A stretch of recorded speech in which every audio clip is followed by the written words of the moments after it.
Let me give you a little bit of background. 10 years ago, I was promoted to manage people for the first time.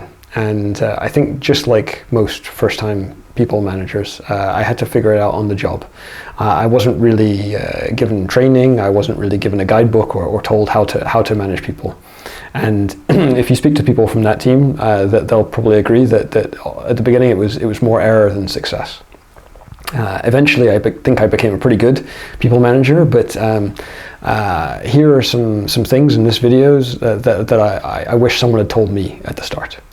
So what I'm going to cover in this video is your role as a manager, and later on we're going to cover some how-to tips and common traps. So your role as a manager is really three things. The first of those is to give direction, leadership, and strategy. So as you go higher up in the organization, your vision should be further out into the future and broader in terms of scope.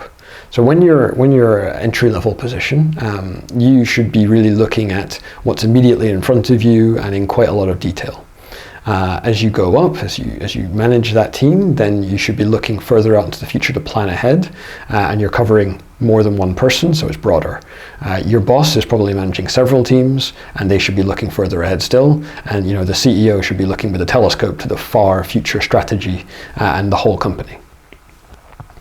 But additionally, when you're just a team member, you're really just supporting your boss. So of course, you have to deliver the work that your boss is asking you to do.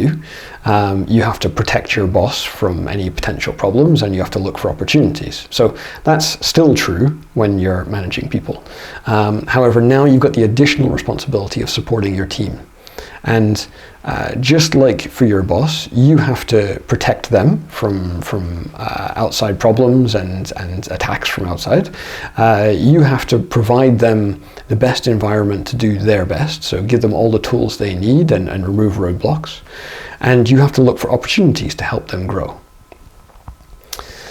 So what you're trying to achieve, if you become a really good manager, the ideal situation is that your team can function without you. So you go on holiday or you're sick or something like that, and actually the team just carries on perfectly fine for the short term at least. You want everyone in your team to want to continue to work there. So that means they need to feel happy, they need to feel valued, trusted, respected, safe, involved. Having opportunities, being engaged, and growing. That's not easy, it's a big list, but that's kind of what at least I've taken away from what my staff want. Everyone in your team should know what they should be doing and how to do it. So a clear plan, a workload distribution, role of responsibility, but also the knowledge to be able to do that. And everyone should always know how they're doing. So what your assessment of their performance is, whether they need to improve or not, and if they need to improve, what they need to do to improve. It should never be a surprise when you come to a performance review that you're not happy with someone or that you're super happy with someone. So constant praise or just highlighting that something needs improving.